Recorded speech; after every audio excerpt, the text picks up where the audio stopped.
Todd VanDenburg with VanDenburg Capital Management and the Uncommon Sense Moment.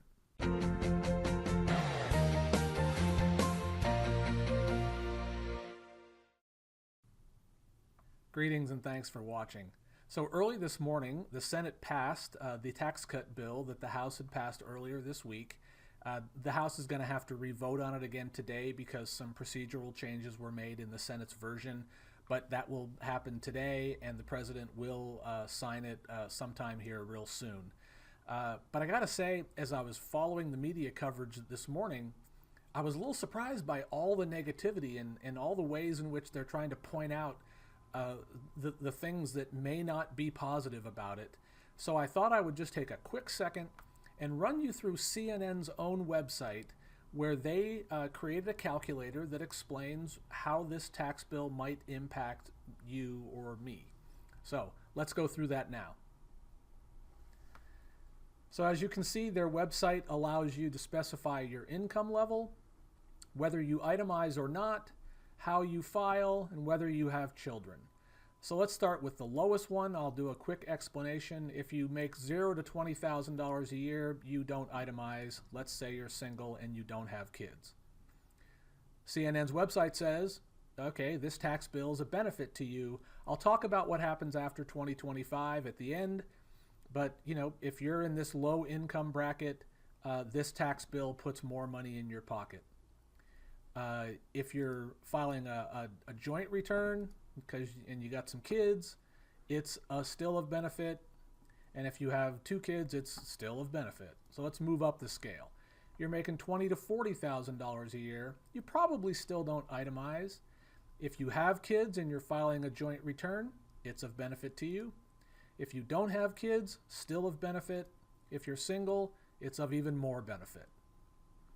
Now let's get into the $40,000 to $75,000 range. If you're single, no kids, you might itemize at this level. If you live in one of the high tax states, it's of benefit for a handful of years. If you're not in one of the high tax states, it's of even greater benefit. We'll go up one more level. Oh, want to have some kids? Joint. If you're filing a joint return and you have kids and you're not in the high tax states, it's of benefit to you. If you're filing a joint return and you have kids, and you are, it's still of benefit to you. We'll go up one more level and then we'll be done. If you make between 75 and 125, you're filing a joint return, you live in a high tax state and you have a couple kids, this thing is still going to put money in your pocket. At the end of the day, we'll make it single. Oops, sorry, gotta get rid of the kids.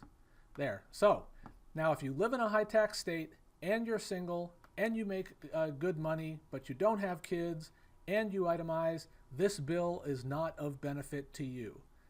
So that's the point, right? I just went through a bunch of scenarios.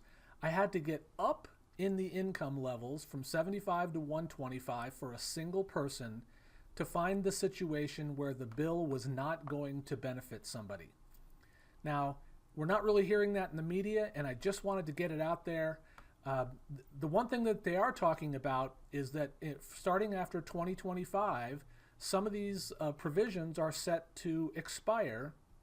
And I just got to tell you, if somebody's going to give me something for the next 8 years, I just want to talk about it in 8 years, because odds are those things that they're talking about taking away, they're probably not. I mean, there are many examples of laws that get passed that have a sunset provision, an expiration date, and then we get to near that expiration date and Congress decides, well, gee, you know, we can't take that thing away, because if we do, it's going to hurt some people.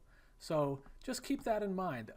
8 years is a long time, and Congress is we're going to have a lot different people in Congress then, and I just don't think that we should be saying that it's not good for people today, because in 8 years it may not be good for them then, based upon whatever laws we have in place at that time.